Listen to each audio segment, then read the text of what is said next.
Brothers, and we're broadcasting this week from the Bronco Nagurski wing here at Car Talk Plaza.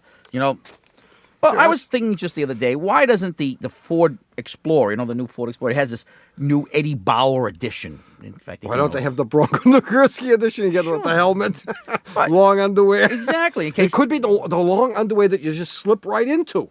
Wouldn't have to put a heater in it. Well, no, I thought that if the heater should fail, that like in airplanes, the oxygen masks drop down. The long johns will fall out of a compartment above you. Sure, exactly. Please put the long johns on your children first and then yourself next. Well, I thought it was a good idea. Well, trying to stay one step ahead of the competition. It takes that kind of creative leap.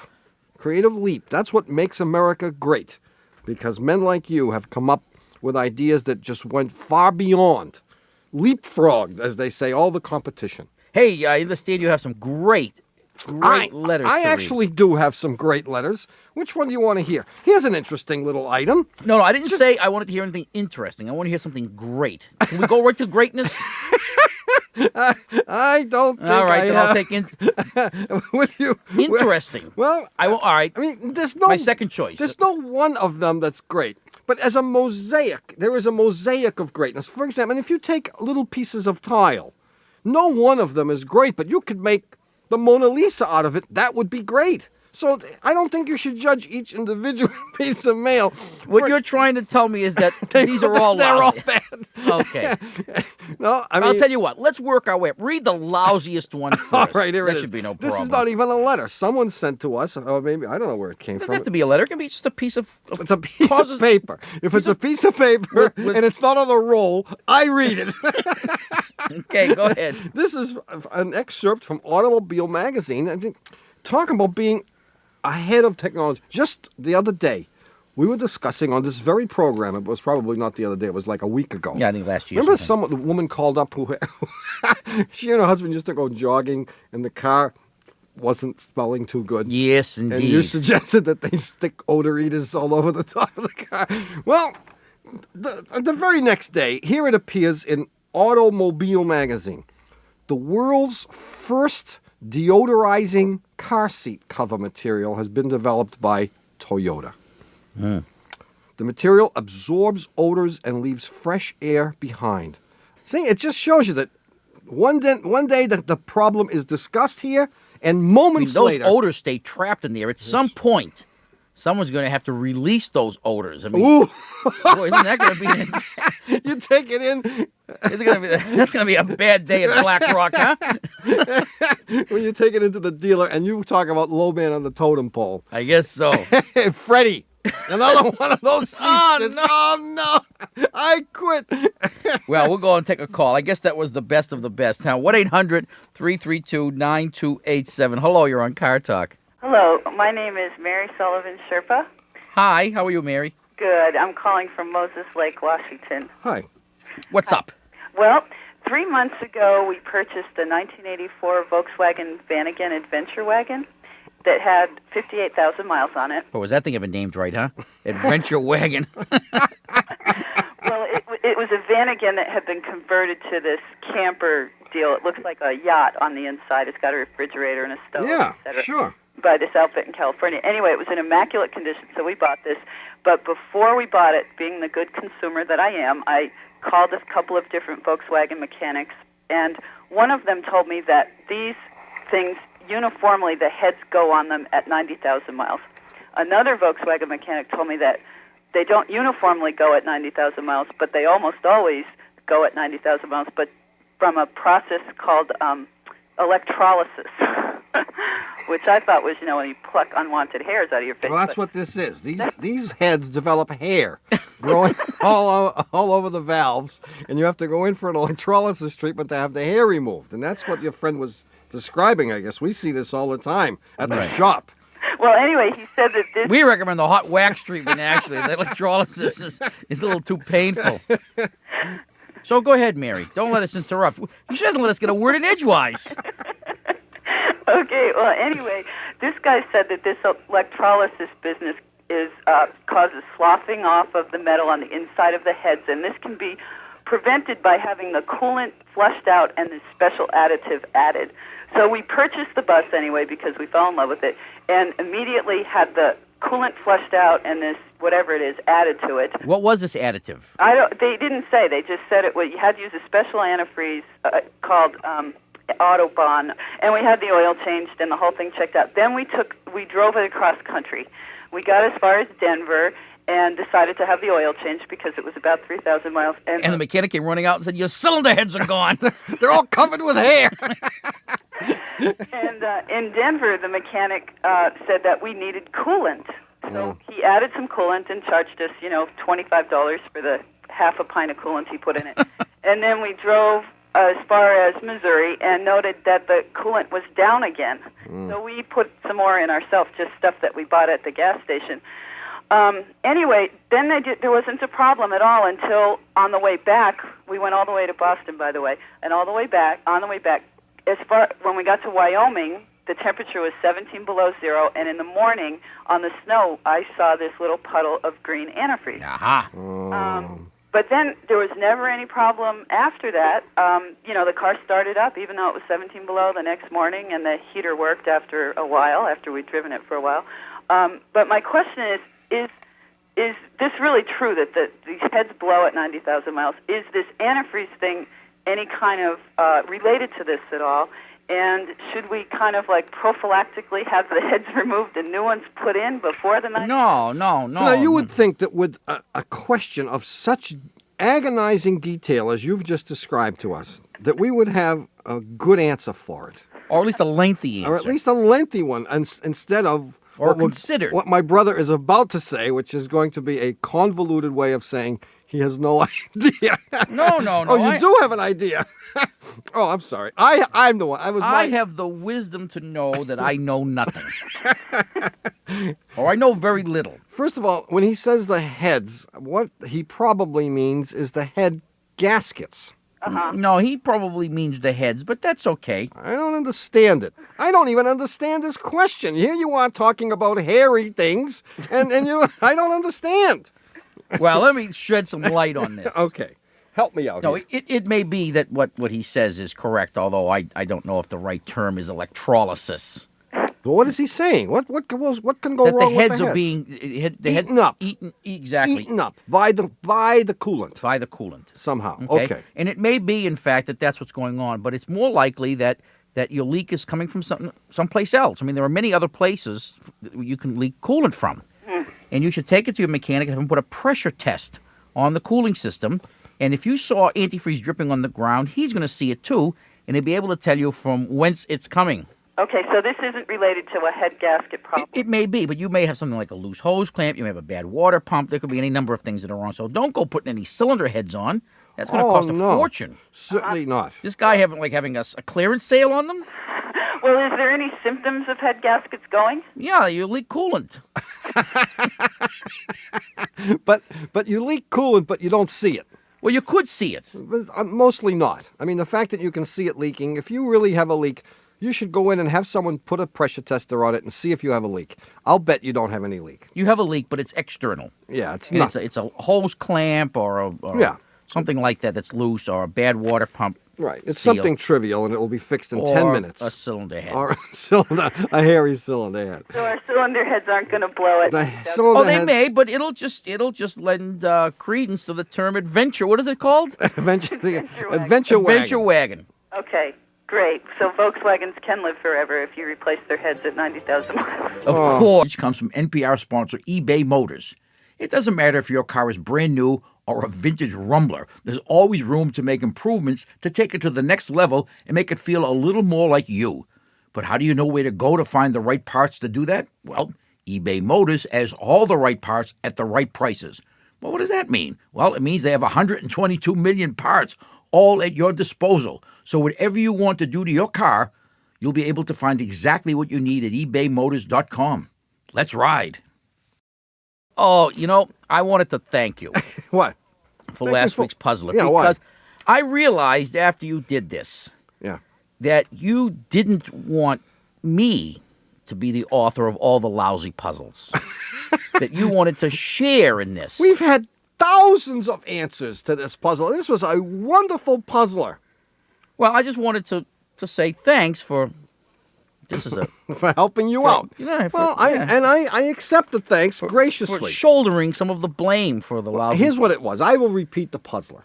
If I can remember what I said last week. It was something like this. We got this letter from Kirk Veneer. He said, a few weeks ago I was listening to your show and you were having a lively discussion on the virtues of the Jaguar XJS V12 convertible, parenthesis, dark blue, close parenthesis. I listened as you debated whether or not the Jaguar XJS V12 convertible, parenthesis, dark blue, close parenthesis, could take a person to nirvana. I just wanted to shed some light on the topic. Not only can the Jaguar XJS V12 convertible, I remember all those dark blue, allusions to the XJS V12 take you to parenthesis nirvana. dark blue convertible close parenthesis. But it can also take you to Valhalla, paradise, and even to hell, provided you are driving in which state? You know what this sounds like? A Jeopardy question. Does it have to be in the form of a question? It has to be in the form of a question. What is... Yeah? I'm going to take a wild guess at this. Go ahead. I could give you a hint, but the hint would be so good. This state has particular significance to this radio show. New Jersey? What is New Jersey? I'm sorry. You didn't put it in the form of a question. You are there disbarred from ever coming back on the show. Get out! Get out! Can I get another guess? Yes. All right, I'll give you another hint. Okay. This is the hometown of what will someday be the new site of the Smithsonian Institute. Yeah? Because it will be named after Roger Smith. Michigan. What is Michigan? What is Michigan? Yippee! That is absolutely correct. And just as proof, Kirk sends us, look, the map. And here they are, shown on the map. 1, 2, 3. All three of them. Yeah? Oops. That's supposed to be 4. here's the wow, look where that is. That's way up there on Lake Superior. What is that? Paradise, of course. What? Right on Whitefish Bay. Is that where the Yoopers come from? Yeah, sure. Yippee-yi-yo, Whitefish Yooper. Bay. That's where the Edmund Fitzgerald was heading when it went down in the All right, now I get to say, Lake Gitchigumi. do we have a winner? Yes, our winners this week are... Two winners? Yes, well, it's a collaborative effort here. Joint Our winners this week are Heather and Andy Bowen from San Jose, California. And for getting along so well, they collaborated on this puzzler, of course. Heather and Andy will get only one autographed copy of our mediocre book. It used to be a new book, but it's been out so long now, it's just a regular old book. It's still new to me. Which they could fight over and probably break up their otherwise harmonious marriage. So That's congratulations. Good. Okay, we got a new puzzler coming up in a few moments, so stay tuned. In the meantime, if you have a question and you'd like to discuss cars or transportation or the cosmos with us, the number is 1-800-332-9287. Hello, you're on Car Talk.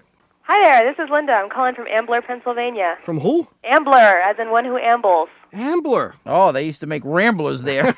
Do not, they never did. Where is they never. Ambler? You know where Ramblers were made, Linda? No, I have no idea. Tell me.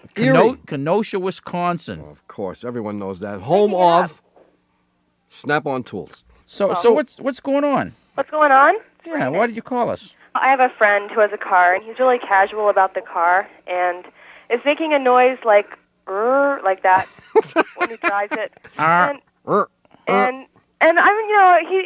he thinks that at first it kind of concerned him, and then he just started thinking with his wallet and decided it wasn't a problem. And I'm wondering if the wheels are going to fall off and he's going to die on the highway or something. Well, isn't it interesting that people are willing to put up with noises that, I mean, sometimes the noises are horrendous. Well, it's hard to talk over this noise. Well, it's a very weird noise. When do you hear the noise? When the wait a minute. Answer all these questions. When do you hear the noise?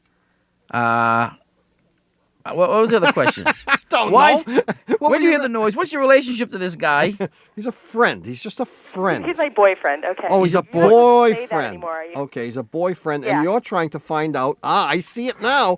You're trying to find out, does this man have good judgment? A. Is this man a complete cheapskate? B. Well, yeah, that's fairly Do clear. I want to get any more serious with a man who has no judgment and is a cheapskate? All right, what kind of a car is this? Well, Come on. it's an 85 Escort station wagon. All right, so we know he's a cheapskate. So we know that. That's already a given. Like, what are the conditions under which it occurs? You're in the car with him. Pardon? You're in the car with him, and I'm he's in the driving? car. When the car rolls, it makes the noise. It has nothing to do with how fast the engine's going. It's just how fast the car is moving. And make the noise. Mm. Oh, so the noise is a continuous. It isn't. It's a continuous noise, and it gets higher when the car goes faster. Okay. It gets higher when the car goes faster. Is it a high pitch, like, or is it a? It's kind of in between. It's just what Linda said. It's But it doesn't go roar, roar, roar. It's real steady. Like a siren, but a low frequency. right. And if the car is going faster, the sound is higher pitched. Right. Oh, so it's. I like it. I like it. But Well, wait a minute. And you said that that it's not a function of the engine. It depends on how fast you're going. But how do you know that's true? What if you because when he guns the motor, it doesn't make any difference. When he guns the motor, it does not make this noise. No, or when he shifts, it doesn't make any difference. It totally depends on how fast you're rolling. Ah, okay. I like it. I like it. You This like is that? good. This is very good. You have given us excellent information. You have. Now, It's if only amazing. we were able Well, I to thought somehow. about this. This isn't something I take lightly. Right. This isn't. You didn't just. This Right. isn't just come off the top of your head. You actually. didn't take it casually like he is taking it. I think Exactly. I have my ideas. I have my ideas too. I had several think? ideas. I mean, when you first described the noise, it sounded to me like a bearing in an alternator. However, we know now that that's not true. Because if that were true, when you revved up the engine, it would make the noise whether you were moving or not. Right. Since that is true, it brings us to what? What's the only thing that's moving when you're moving? You got the me. wheels. The wheels. The Well, wheels. it's among the many Yeah. things that are moving. But if you exclude all the engine parts, you haven't got much left after engine parts than wheels. Transmissions, axles, wheel bearings. Everything. It's just a few. Yeah, other well, pieces. that's what I mean. The things attached to the wheels. Yeah. And the things that make noise, my first guess, of course, the simplistic one, would be wheel bearings. Oh, that sounds kind of expensive. No, actually, it isn't. Can you tell which quadrant of the car the noise is coming from? Yeah, top left. Front. It's in the front end. It's in the front. The Front? part. Driver's side or passenger? Both. The middle. Middle. I don't know. I can't tell. I don't know. I'll listen for that. Well, it doesn't matter. I mean, I would certainly, first of all, you It's are absolutely right to It's a wheel bearing. He should not take it so casually. Yeah. You are absolutely right to take it more seriously than he. The fact that he's willing to live with it means that this guy is a risk taker. Does he have some exciting job? Like, is he a parachute jumper? Or is he an accountant? He's a pediatrician. Pediatrician. That's exciting. Well, there must not be enough excitement in his life, Linda. Yeah, it You sounds gotta get like it where you can. it sounds like a wheel bearing, and wheel bearings, when they get real bad, can seize up. Oh, And God, that's really not bad. good. So he should definitely have someone take a look at it, and they will find it in a minute. Okay. Yeah, he's obviously too busy to tend to this. Well, that's very true. So Yeah. you must take care of it. Oh, right. In his dreams. Yeah. Well, you But I'll might tell him. I'm really glad I called them. you might That's good. suggest to Yes. him that it's a wheel bearing and he should get it fixed. And I'm glad you called too, because Okay. he could be running to make a house call. Ha ha ha! House call. But I mean, he might be on vacation and the thing might break. Try that one on him. Okay. That'd be even worse. Yeah, that'd be awful. That would be Yeah. awful. Tell him to get it fixed right away. Good thing Okay. you called, Linda. Thank you. Okay, thank you. See you later. Bye-bye. Bye-bye. Hey, stick around for more calls and the new puzzler coming right up. Support for NPR comes from Discover, with a message about customer service and common sense. When you have credit card questions, it's nice to have them answered by a real person, someone who can actually understand your issues and work to resolve them. In other words, what you don't need is a robot.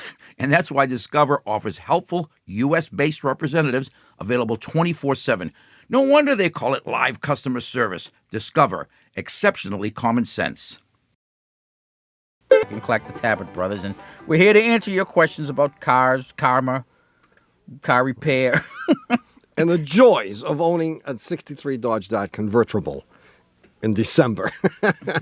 Does your top go up these Top days? goes up if I want it to, and if I have the strength to put it up. They have this new gizmo now. I don't know if you're aware of this. This is some new technology. It is. Yeah. It's just out. I mean, Just out. Yeah, what is it? it's top that has operated by electric motor. Electric motor. See, is this like an electric car that we were just discussing? Similar to that. Similar to an You electric press a car. button and the thing goes. Yeah. Oh, yours does that too. Now that I Mine think does of it, that. except the top doesn't move. I have the very button that you Right. describe. I turn it, and you don't pull it, you turn it, and it goes, "Arr," and then I get in the back seat and I lift the thing And you over go, my head. Right. Well, that's it. wonderful. Well, here it's time for the new puzzler, and I You don't know want me to read any mail? in one Okay. in one moment you can read the mail. This is an interesting puzzler. We'll be the judge of that. A fellow happened to go into his mechanic with a late model Toyota Tercel that was running poorly, and what it was doing is it was jerking when it was trying to accelerate. Whether the thing was, it was especially bad if the engine was warmed up, and the mechanic had done many things to it to try to get this, and several other mechanics had done many things. They tuned it up and added gas treatment to it, and changed all the tune-up Did components. they add any motor medic, They added motor medic, motor honey, motor sweetie? all kinds of stuff, Yeah. and nothing could make this thing run correctly. This is like a Humpty Dumpty story, isn't it? It is kind of All the mechanics and all of his men Yes, couldn't put the indeed. Tercel back together again. Well, I mean, it ran all right sometimes, but when it ran badly, it just ran pretty badly. And anyway, this mechanic was checking out the car, and he happened to notice a bag of groceries in the Was he back hung- seat. Was he hungry? He was He was gonna, instead of taking money, he was gonna take grapes or whatever. bananas. Actually. Then he remembered the bananas belong in the transmission, and he knew that wasn't going to fix it. Right. And all of a sudden, something clicked. He remembered reading an article About a bag of groceries in the backseat of a Tercel? on this very car, and he said to the owner, he said, "Gee," he said, "you have something in the back seat there, in your bag of groceries, that can fix this car." Ooh. And so No, he said, let me guess. Can I just guess? I don't well, even know I'm what the gonna, pro- I'm going to give you the list of the things Oh. that were in the bag. Okay. Does it contain No, wait a minute. Okay. I want to. There were 3 bananas. 3 bananas? All right. Okay. A tube of preparation H. 1 tube preparation H. If people tune into the show now, what are they going to wonder? 2 containers of low-fat yogurt. Low-fat yogurt. Yeah. Okay. A bag of blue diamond walnuts. Blue diamond walnuts. Yeah. And a tin of brown shoe polish. Shoe polish. Oh, what about the extra virgin olive oil? And, yeah, thanks, of course. 1 pint extra virgin olive oil. Okay. And that's a list. So out of those Shopping list, you 6 might a say. little shopping list. One of those items can fix this guy's problem. Right. Now, it isn't a simple matter of, taking the one item and smearing it over the air cleaner or pouring it into the gas tank.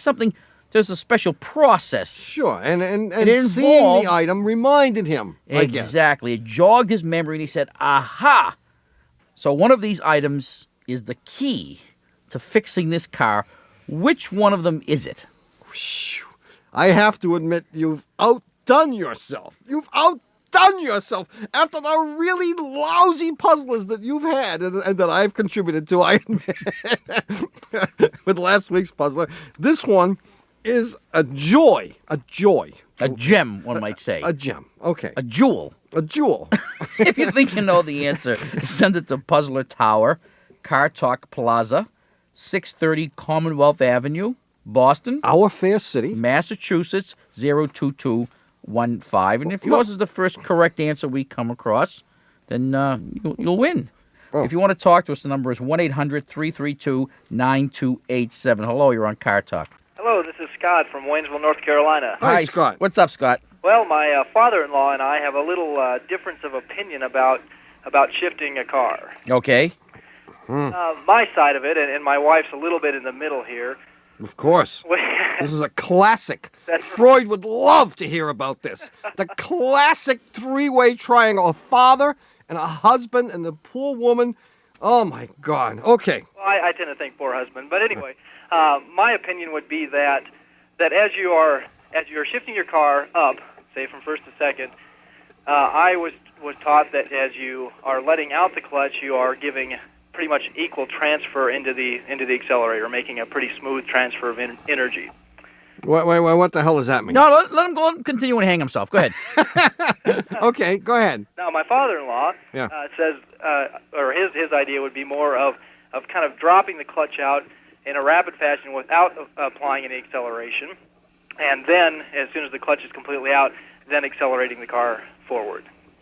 And so, anyway, that's the difference of opinion. Okay, now, how long have you been married?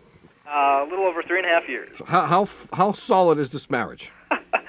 Pretty solid. Yes, it is. You love this woman. Yeah. She loves you. Yeah. And the answer we give to this question is not in any way going to affect this marriage. Of course more not. than a couple of weeks. How is she with her father? I mean, Good relationship. good relationship. Nothing's going to disturb that either. No. I mean, we're all adults here. Yes. The truth can be spoken freely. Please. I have no idea what the right answer is. No, I would say Okay. that theoretically, your father-in-law is right. Uh-huh. Because letting out the clutch in the manner which it seems you have described would be the way that would cause the least wear and tear on the clutch. Right. Unless, of course, doing it causes wear and tear on the people, because it might result in jerkiness. If you can do it without jerking, Right. then I would say that he is correct. Because when you're doing it your way, all those strange words that you use, which I didn't understand, the transfer of energy and all that stuff. I mean, what's happening then is you're stepping on the gas at the time when you don't want to the most. That is when the clutch is somewhere between all the way in and all the way out. Right. And that's what causes wear and tear on the clutch. Except take heart, Scott. 99.754% of the people that drive manual shift cars drive them just the way you do. Right. And nobody drives like your father-in-law. Does he drive his manual shift car? Yes, he does. And does he drive that way? Well, yeah. Does everyone puke when they ride with Does he him? wear one of those neck braces? Usually. He wears the bra. The truth of the matter is, Scott, I mean, I said theoretically because it doesn't make much difference. Okay. I've been using the uppercase and lowercase method of shifting all week. Oh, no clutch? No, I've been using the clutch, but I realize that this thing has got 5 gears, right? Up 1, down 2, up 3, down 4, up 5. You certainly don't need 5 gears. It's absolutely redundant to have them. So I No, it choose... isn't redundant. There may be a need for them at times, but, Yeah, but most on level of the time, streets, on two, level- two gears are good enough. Sure. So I decide when I get up in the morning, am I going to go uppercase or lowercase? I see. So I either use 1, 3, and 5, or 2 and 4. And the truth of the matter is, I'm probably not doing any noticeable wear on that clutch by doing Now- that because it works great. In fact, on some, Would you do this to your own car? of course I would, because I don't have a clutch.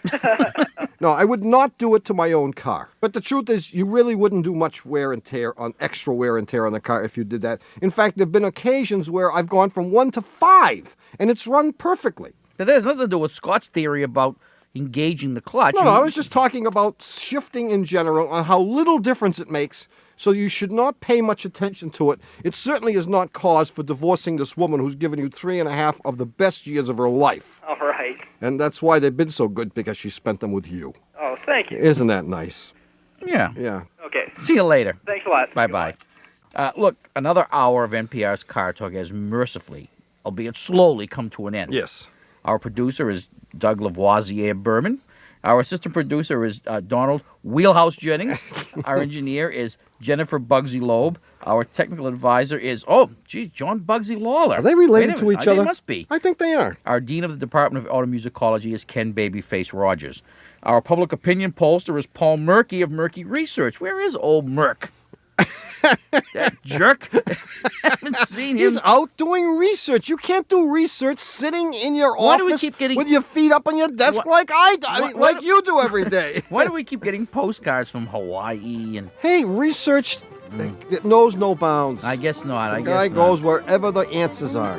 Our automotive medical researcher is Dr. Denton Fender. We haven't seen him in years either. Our staff transportation coordinator is Rick Shaw.